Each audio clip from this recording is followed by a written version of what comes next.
Hi, I'm Rihanna. And I'm Akira. And you're watching Dante's Boxing Nation.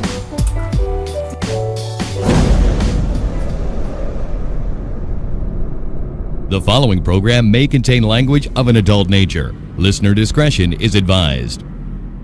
Views and opinions expressed on the following program are those of the host and guests, and not necessarily those of the staff or management of alltalkradio.net.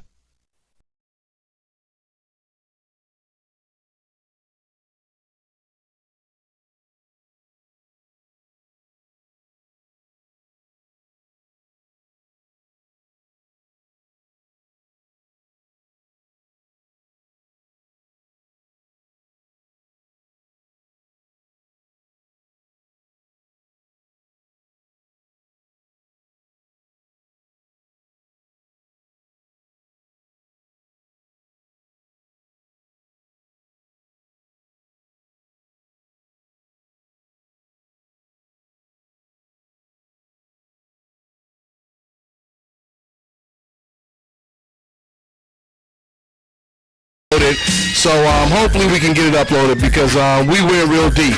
We went real deep, and we had my special guest, my man Vince Caruso, the promoter of Najib Mohammadi. Matter of fact, Mohammadi, he's going to be fighting on the Pacquiao-Bradley undercard, so we'll probably bring Vince Caruso back on the show to talk about that.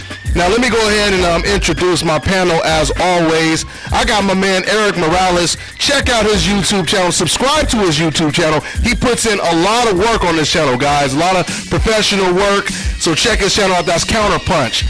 I got my girl, Miss Boxing Baby, a.k.a. Moose. Check out her YouTube channel and her Instagram. She got a big Instagram along with my man Boxing Ego. So check out Boxing Ego's website, boxingego.com. And you already know about your boy Dante, and you already know about my boy George. What's going on, George? Hanging out with you. All right. So let's go ahead and get into it, man. We got some good stuff to chop up today. We had some shocking news, some surprising news this morning. We're going to talk about that, and I think you guys already know what it is. Everybody is buzzing about that news. But let's go ahead and start with Sergey Kovalev. So let's start with you, Eric Morales. So your boy Sergey Kovalev, he stops Jean Pascal, and for the second time, basically. Matter of fact, I think I got a guest coming in, right? Is that him right there? Okay, my guest. I was waiting for my guest to come into the studio. He got lost, and he just found it right now. Let me also introduce my man over here, Milton Arline. He's a boxing commentator, a rising boxing commentator, and a boxing announcer who did a great job this past weekend at one of the amateur events. What's going on, Mr. Milton? Oh, not much, Dante. All right, man. Good to see you, man. I'm glad you found that you was out on the freeway driving in circles, huh? Man, he got lost and everything. Yeah, man. So, man, I'm glad you made it, man. I'm so glad you made it, man. Oh, good, man. Good. We got a lot to talk about. Oh, yeah. So, Milton, what I was about to get into, man, let me go ahead and introduce you to the panel, man. I got my man Boxing Ego, Miss Boxing Baby, and Eric Morales. Say what's up to Milton, guys.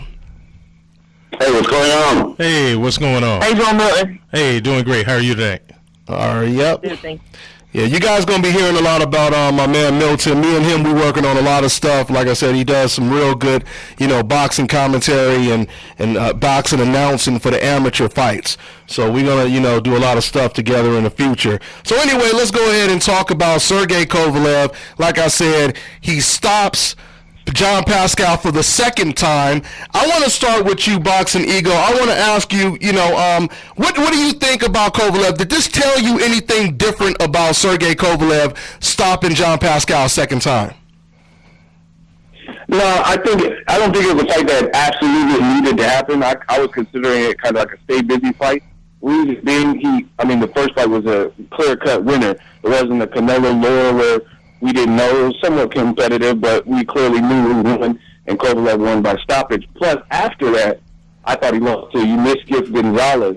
Yeah. I'm talking about Pascal, that is. Yep. So, based on the chronological order, it's not really a fight that needed to happen. Kovalev did his thing, and he proved that it wasn't a fluke what happened in the first fight, and his power was too overwhelming, even with the new coach and Freddie Roach. So, I expected it, but it was good to see that he proved it wasn't a fluke, and did better than he did in the first fight by making it less competitive and a lot more one-sided. The thing I like about Kovalev, what makes him a monster, he's not a Ruslan Provodnikov who's just going to come at you one-dimensional and bank only on the power. He'll get back to boxing.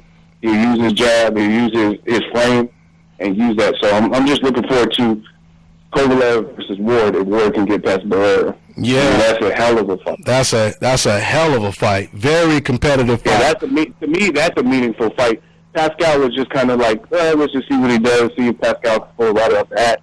Ward Kovalev, that's meaningful. And you know what? And that's what I was going to say that to Milton. I mean, I guess, Milton, that was really just a stay busy type of fight. I mean, what did you think? It was a stay busy type fight, but in addition to it, Pascal catching him with a couple of good shots, in those fourth and fifth rounds in the previous fight gave him a little bit of a shadow of hope. And I think what Sergey wanted to do was diminish that hope. Yeah. He wanted to let it be known that you got a couple lucky shots in, and then also with the banter going back and forth between the two before the fight happened, I think that kind of fueled him up, and he wanted to go out there and put on the display, which he did.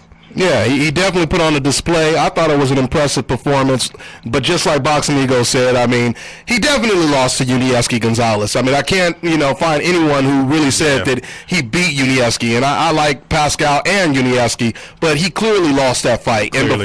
And before that fight, he got stopped by Kovalev the first time. Right. So now, Milton, you actually commented on the video that I did. I did a lot of praising. I praised the shit out of Kovalev. I said, man, he's very impressive, regardless of what his thoughts are on certain people or certain races outside of boxing. You can't take away his credit as a boxer. Now, you made a comment, and I wish I would have had time to pull it up, but basically, you could elaborate on it. But you pretty much said you kind of agree with a lot of what I said, but you said you kind of blame him being somewhat of a racist. You base it on his culture, like somewhat of him being naive when it comes to his culture. Elaborate on that, Milton. Well, I said I could give him somewhat of a pass because culturally, I don't think that in Russia he was raised around a lot of black people, and so when you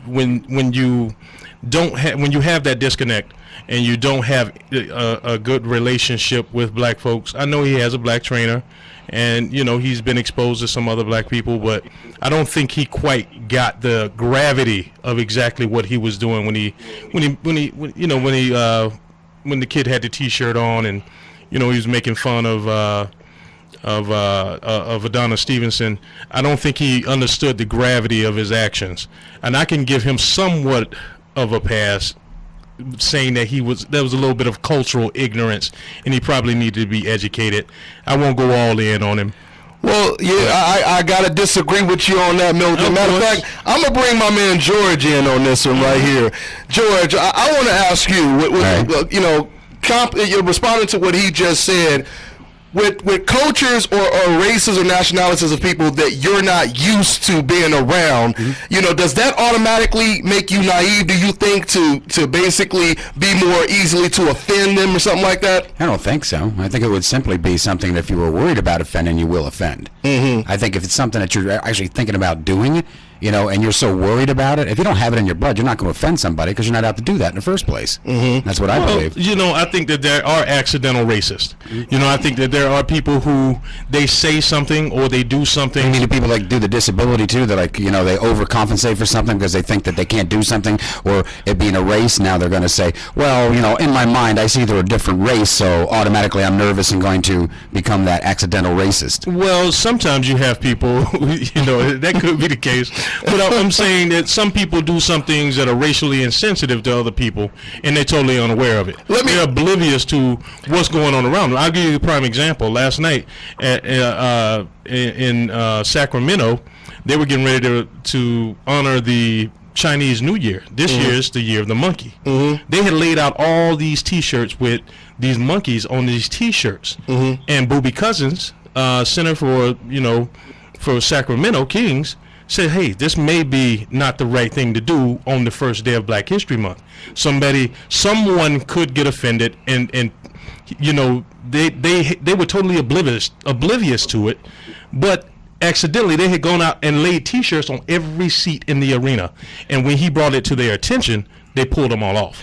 Well, see, that's a little different, I would say, Milton, because like you said, it's the year of the monkey. You know, it's a Chinese. But someone was so oblivious to the fact that could have been offensive to someone. I mean, of course, some people could take advantage of that. Go ahead, Boxing Eagle. I'll let you speak on it. Right. Well, I just had to say something quick. I always learned that it's like ignorance is no excuse. Like I've never been to Las Vegas, so I had to come check you guys out. But if I'm driving, I don't know what the speed limit is on a Vegas street, the cop's going to pull me over and give me a speeding ticket regardless. If I knew or if I wasn't looking for the speed, I didn't know, like, oh man, in California the speed limit's different. Yeah. It doesn't matter. So that's kind of what I look at. Like it's like ignorance is no excuse.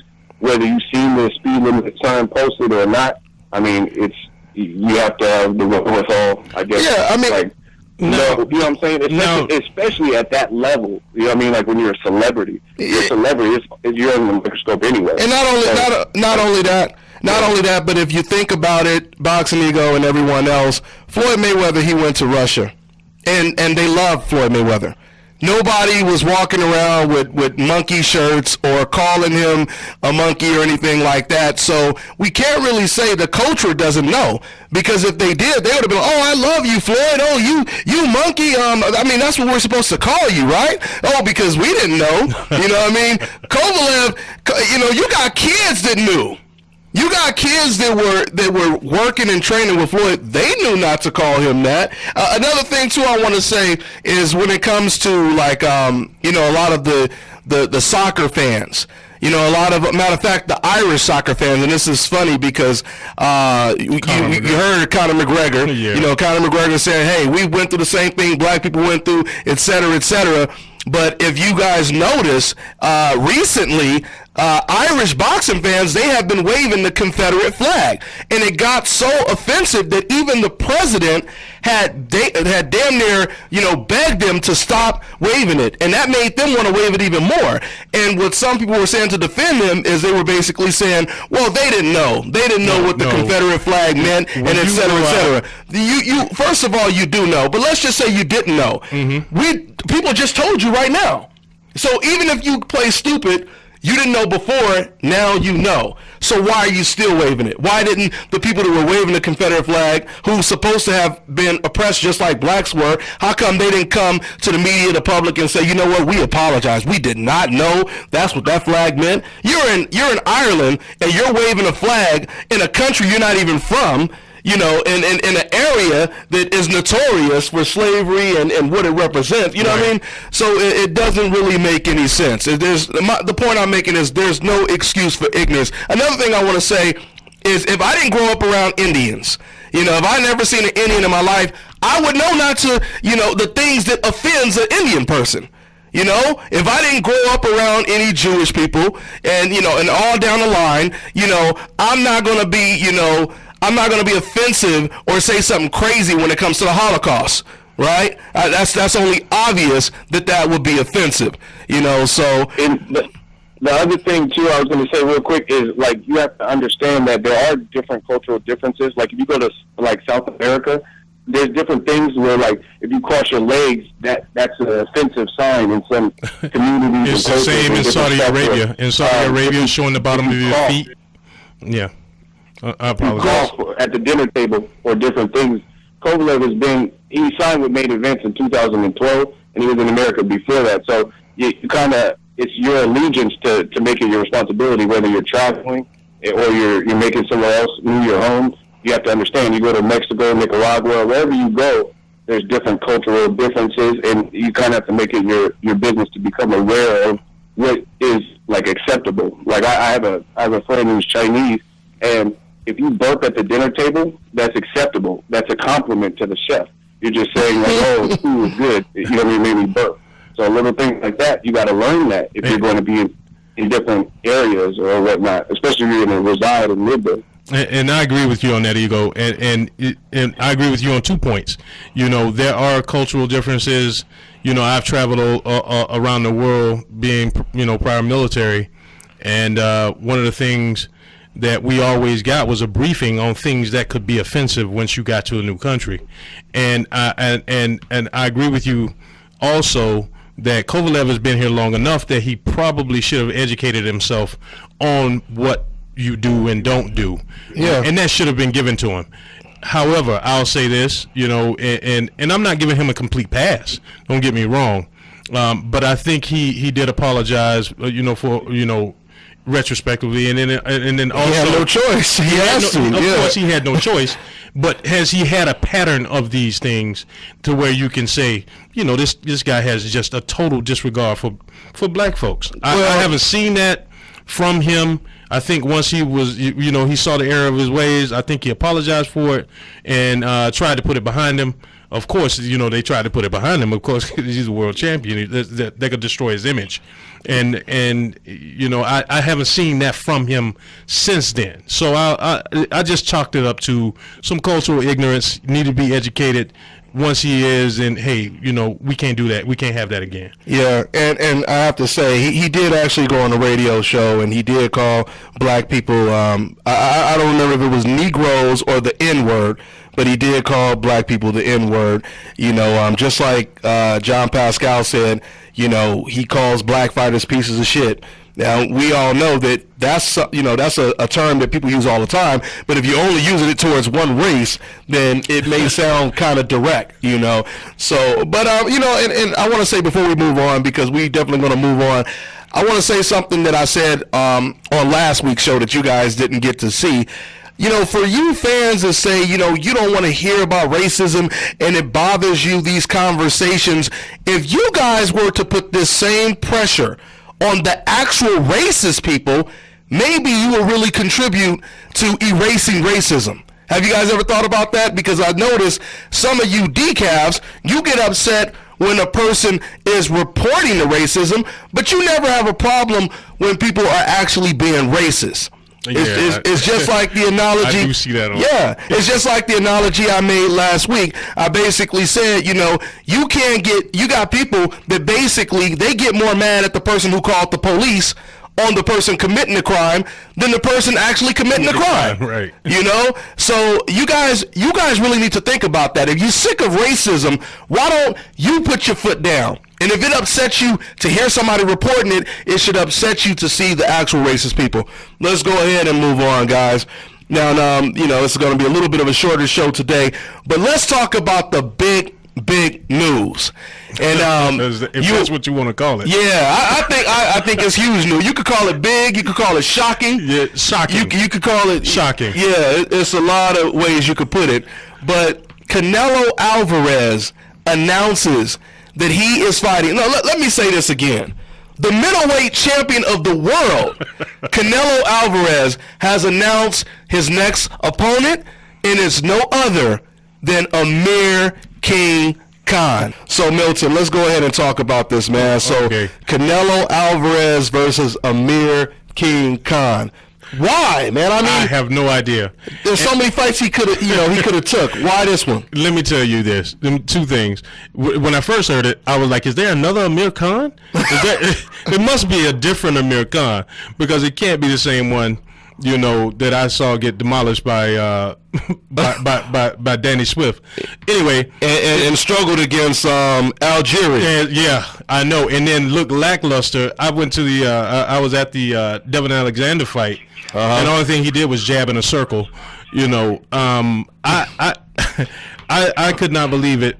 And next thing I gotta say is, I don't want any other Canelo fan talking about Floyd ducked fighters or ran from fighters, because this is atrocious. This is horrible. Yeah. This is not a good look for Canelo. Not at all. I mean, when you think about the fact that Gennady Golovkin, Oscar De La Hoya had basically all but promised us, that we were going to get Golovkin, and I don't want to say he promised, but he really hinted. There was a lot of pressure being put on him that we were going to get that Golovkin fight next, or at least very soon.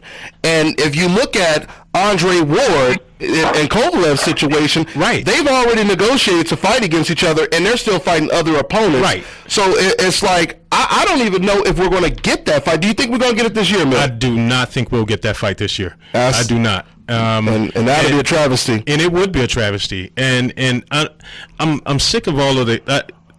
I hate that it would have to be at a catch weight, especially when I know that Canelo could comfortably make 160, and for them to have to fight at a catch weight for the middleweight title, I think is I think there's something wrong with that. I think boxing really needs to check itself on that. Definitely. Are you guys there?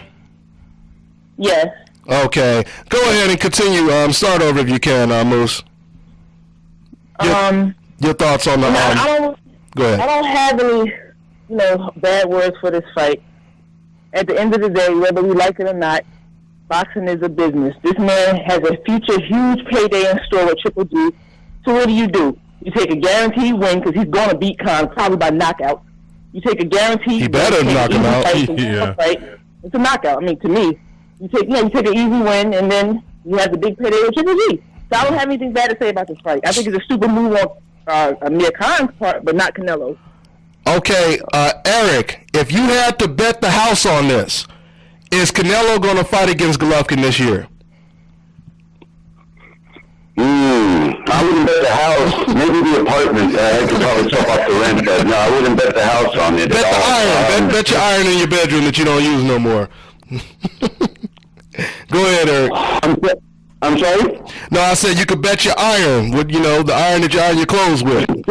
I don't know, man. I need some pretty good clothes. I thought it was very interesting. The most, when I initially heard it, I thought it was a joke, and I remember I was thinking, wow, the fan work on this was amazing. I can't believe it. Then I saw the next 3 tweets and realized, holy shit, they're serious.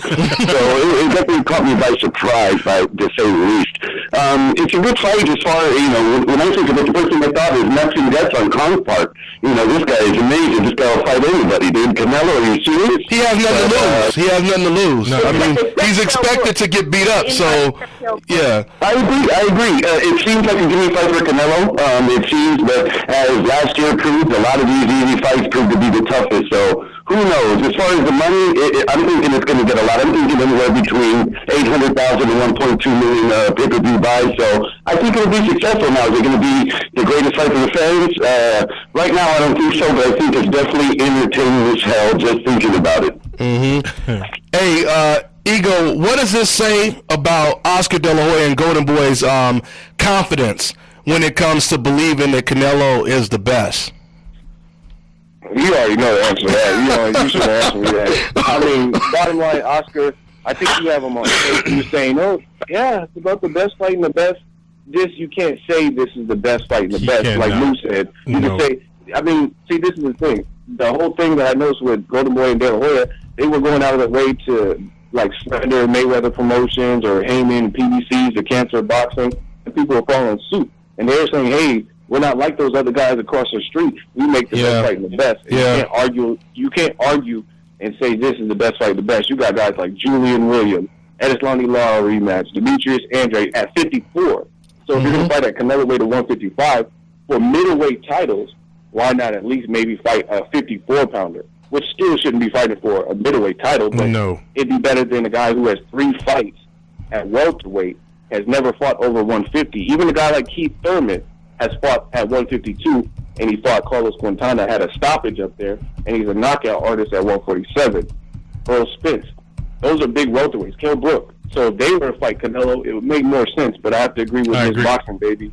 It's they're using this as like a voluntary defense, and I agree with Eric, too. I think it's exciting, but it's kind of exciting for the wrong reason. I don't really know many people, I want to have a public disclaimer. This has nothing against Amir Khan. He's the one. Definitely. You got to commend Amir. I commend him. Yes. Yeah. So I have nothing bad to say about Amir Khan. He's showing his stones right there by going out of his comfort zone. But the problem is, you got like he was just saying, you got a guy like Canelo who could clearly make a higher weight. I mean, he looked like, I told you, Ninja Turtles 2, Secret of the Ooze, he looked like Super Shredder at the end versus Toto. And he could clearly make, he rehydrates to 170, 173, 176. That's Triple G rehydration weights right there. Yeah. Triple G versus Monroe was 173 or 171, if I'm not mistaken. So it just doesn't make sense. It's exciting. I'll definitely watch it. but I'm kind of watching it for the wrong reasons. I watch a train wreck too. Right. If I was there to witness a train wreck happening, I'll watch that too. And it's just because you wouldn't be able to keep your eyes away. So again, nothing bad about Khan. He's the one that's challenging himself. It's kind of disappointing for Golden Boy and Canelo because this doesn't. I told people whoever Canelo chooses next will let me know how serious he is about fighting Triple G. And this doesn't make me feel he's sure because you're not even fighting a middleweight. You're not even fighting a 54 pounder. Ego, I think a welterweight. you are spot on. He started at 135, 140. You know what I'm saying? Yeah. So it doesn't give me any confidence at all that he's going to fight Triple G. At least fight a Willie Monroe, a middleweight. Yeah. With Dante and I were just discussing it. Willie Monroe's name doesn't hold any weight. I'm not saying Amir Khan does, but it holds a little bit more. He's a little more well known. It's just a warm up fight. It happens all the time in boxing. All your fights can't be hard. I don't have anything bad to say because look at Canelo. Oh, I agree with that. It doesn't matter how he looked in the fight. He took him. I can't say that I commend Amir Khan because he still has yet to step up and fight Kell Brook. So that's my issue right there. But at the end of the day, it's a warm up fight. It's a guaranteed win because there's nothing Amir Khan can do to beat Canelo. Nothing. Yeah, right. So that's what I'm saying. Why name? It's a good fight. He's a former world champion. Why not do it? Then you fight Triple G, make the big money. There you go. Yeah, but I mean, you could say the same thing with Mayweather Berto, and people hated that. They say, "Oh, why are you fighting?" They just don't like Mayweather. That's what that is. They don't like Mayweather. But that's what I'm saying. But that was at least to me. People really say I'm dumb. That's at least somewhat realistic. Yeah, competitive. He's years younger than Floyd. He got pop. He got speed, athleticism. Same weight class. I mean, it was doubtful, but he could do something. I can't picture Khan hurting Canelo at all. Amir really, to me, has. I don't know if there's anyone that's going to say Cotto hits like less hard than Amir Khan. And Amir Khan has been hurt by guys his size. You just 25 pounds bigger than him. You just kind of made my point. I mean, he really, to me, hasn't proven himself at welterweight, and then he's just going to step up and fight, the best junior middleweight in the business. I mean, I just don't see that. I don't understand why they put that fight together. I mean, I can understand, him wanting to get a good tune-up, but the Willie Monroe. One reason why that made sense was because it's a common opponent, and if it's a middleweight, if you're fighting a common opponent, that tells you where you are against someone who Triple G has already faced. So I can understand that one a little bit better. Yeah, absolutely. And just to add to that, Khan has 3 fights at welterweight, no stoppages. None. He didn't stop none of those guys. Khan, his whole resume, he has 1 KO, actual KO, not TKO, 1 KO, and that was to Zab Judah. So you look at Danny Garcia. Danny Garcia only has 2 welterweight fights. He stopped Paulie Malignaggi, and I seen your video, Dante, post-fight. He had Robert Guerrero's face all beat up looking. Yeah, right? Did. So at least, again, these guys are more powerful to me at welterweight than Khan. Like you were saying, Khan still hasn't proved everything like that he can do at welterweight. Now he's going up all this weight, and people sleep on it. Mayweather is an elite-level gifted fighter. He can fight guys 15, 25 pounds bigger based off of muscle memory, reflex, defense, and his footwork and everything he brings to the table. Exactly. But it's hard to do, and I just have a hard time seeing Amir Khan be a masterclass boxer for 12 solid rounds without getting hurt. I mean, we're talking about a guy who's hurting Kirkland, knocking him out, spinning him around and stuff like that. It's funny, Ego, you had mentioned the Aris Landy fight. Because I think this will be the second one. I think there will be a lot of foot movement. He'll circle around the ring. He's not going to stand there to be hit. He'll just be way smaller. He'll be way smaller. But Lara was able to get some effective blows in on Canelo. A lot. Yeah. And let me. Laura has more crack. And that's 54 pounds at the time. So that's my thing. Yeah. Right. That's the big difference. That's the big difference. Yep. Because if Amir, hold on, I don't know who that is, but if you guys could put your phone on mute while we're talking. Now, when it comes to the comparison, when it comes to Khan and Lara, you're right. Style, foot movement, you're right. There's going to be a lot of foot movement, but size, power, and all of that kind of stuff. Yeah. Natural weight. It's not even close. Dante, and the chin, yeah. Laura's never been stopped. He's been in there with Paul Williams, Vanes Martirosyan, Canelo, guys like True. that. Never been stopped. True. We've seen Bradis Prescott stop Khan. We seen Danny Garcia. He got dropped by Julio Diaz at a catchweight of 143. Julio Diaz, a lightweight. Yep. You know what I mean? He got hurt bad by Algieri. Yeah. First fight at 47. That's, you know what I mean? It's just an uphill battle. He looked bad against Algieri. Yeah. So, and I wanted to go back and respond to what Miss Boxing Baby said when she said, Canelo, this is just a warm-up fight, for a big fight. My whole thing is, if that was the case, like, once again, if this was a situation where it was similar to Ward versus Kovalev, they're fighting against different opponents, but we know that they're going to fight each other by the end of the year. If it was like that, I wouldn't have as much of a problem with it. Don't get me wrong, we would still criticize it and say this is kind of ridiculous, but at least we know it's leading into the playoffs or the Super Bowl. But when it comes to this situation with Canelo, before this news that he was fighting against Khan, there was talk that he was going to fight against Rosado. There was talk that he was going to fight against Tim Bradley. So who's to say? There's nobody telling us right now that this fight right here is just, a tune-up for the Golovkin fight. I don't see any articles saying that Canelo-Golovkin in heavy negotiations, assuming they get past, their next opponents. I don't see any of that. So until I see something like that, then I could say, okay, this is a warm-up. But right now, I don't think, like Ms. Boxing Baby said, this is a business. And the whole thing is, if you're trying to just make money and Canelo is your cash cow and you don't have all the confidence in the world to put him in there with world beaters, you are going to make this just business. Because if trust me, if it's somebody like the heavyweight that the Golden Boy have, they're willing to throw him in there with everybody. Why? Because they have the confidence in Luis Ortiz King Kong. Oh, yeah. They have the confidence to put him in the ring with anyone because they have confidence in him. With Canelo, you got to hold his hand. You got to make sure he wins. Okay, but I have to disagree how this became Canelo's fault. I'm still not understanding because at the end of the day, I'm going to have to say it. He doesn't need Triple G. Triple G needs him. He has fought nobody. So I don't know how this became Canelo's fault. I feel personally they're going to fight. They have to fight. But fights happen when they're supposed to happen. But all the backlash seems to be on Canelo when you look at the two resumes.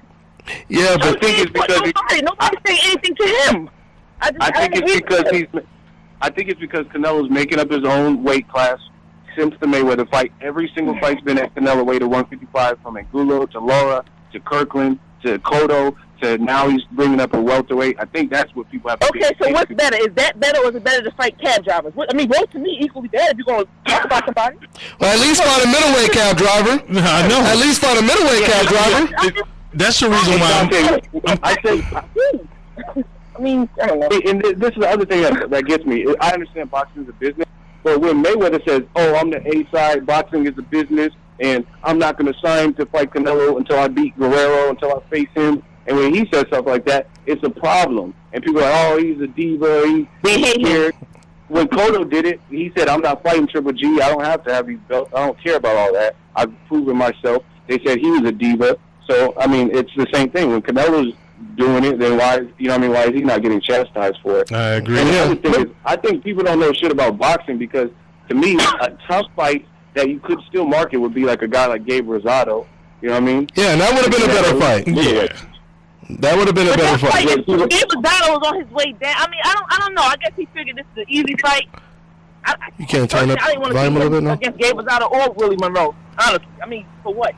But because they're in that weight class, and if he's fighting someone in that weight class, that kind of tends to lead you to believe that. Maybe I'm just different. I don't have nothing bad. The Gabe Rosado would be a guaranteed win. The Willie Monroe, I think, would probably be a win.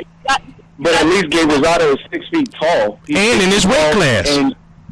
He's also almost turned into a journeyman, kind of. Like, who wants? Really. Yeah, I think he is that journeyman. I think he's that now. But you know what, though?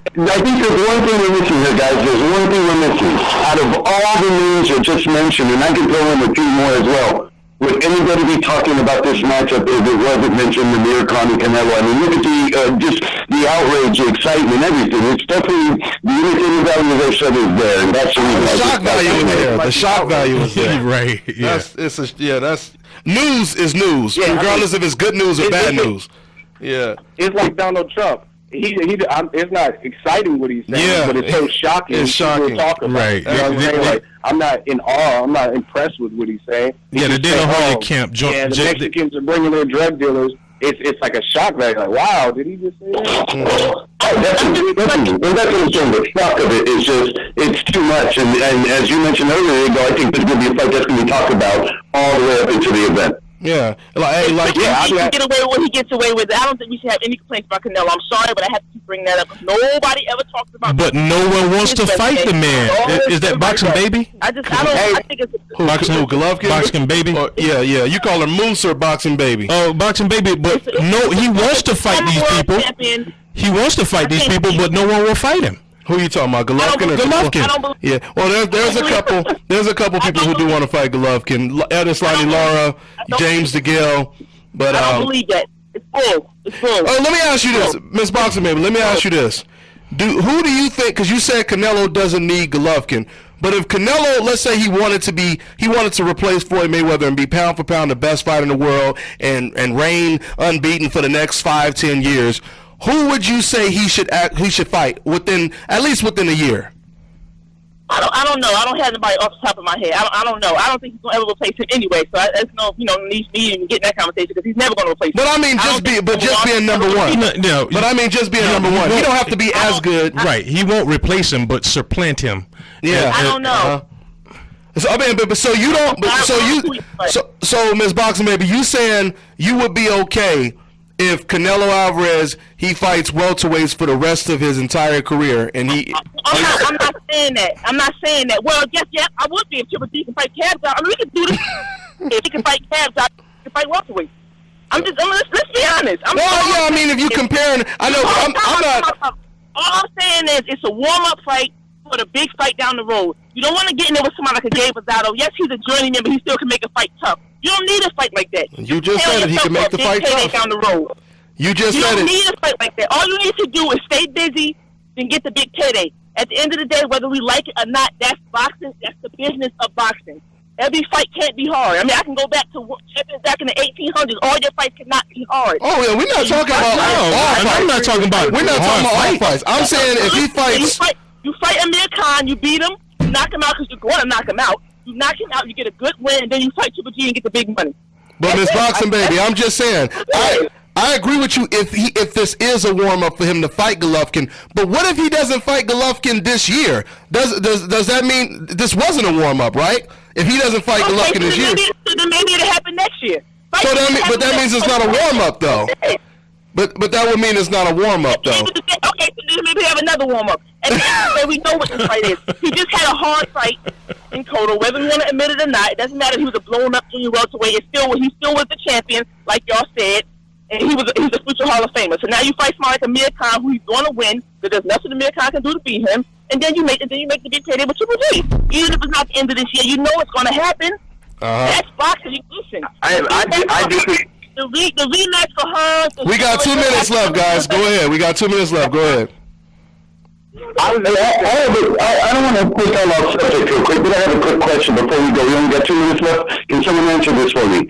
It's been already known that Amir Khan signed this with him and his father. Is he still affiliated with Al Heyman in any way? I know they said that they split last year for a Pacquiao fight, but is he going back to him?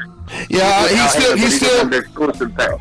Yeah, he's still with Al Heyman. Someone posted a message on my video, and they said that, I don't know, I didn't confirm this, but they said that Amir Khan, he thanked Al Heyman and I guess, Golden Boy for putting this fight together. I'm not sure. Oh, yeah. I mean, I want to say this real quick before we get off. I just want to say I disagree with Miss Boxing Baby on the thing. My point is I'm doing foreshadowing, and I don't think, it doesn't give me indication that it will happen, because you said it will happen.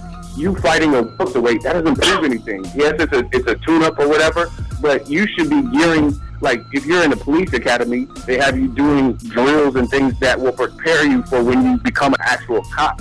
So if the goal is, he's on Dante's video flexing, I'm sparring ready and all this stuff, so if the goal is to really fight Triple G as a lineal middleweight champion, you beating Amir Khan proves nothing. That doesn't prove you can beat Golovkin even at a catch weight of 157. I don't think he did it to prove anything. I think he did it to have, like I said, like a warm-up. I don't think it was to prove anything. I think it was a warm-up fight. That's boxing.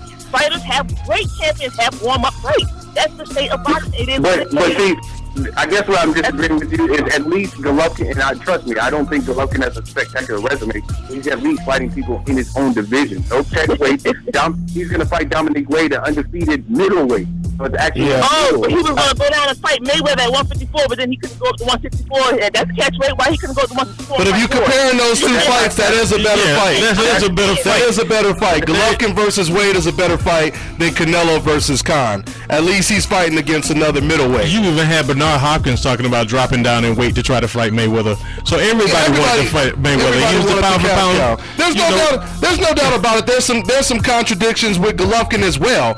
But all I'm saying when it comes to this situation right here, I have to agree with Boxing Eagle that there's really no reason to fight against Amir Khan if you're trying to prepare for a middleweight that fights the complete opposite as Golovkin at a higher weight class. That's all we got, guys. We are out of time. I want to say thanks to my man Milton Arline. Thanks for showing up, brother. Thanks for having me, brother. And we will see you guys next week. You already know the panel. We'll see you guys next week. On to the next one, y'all. It's the Nation.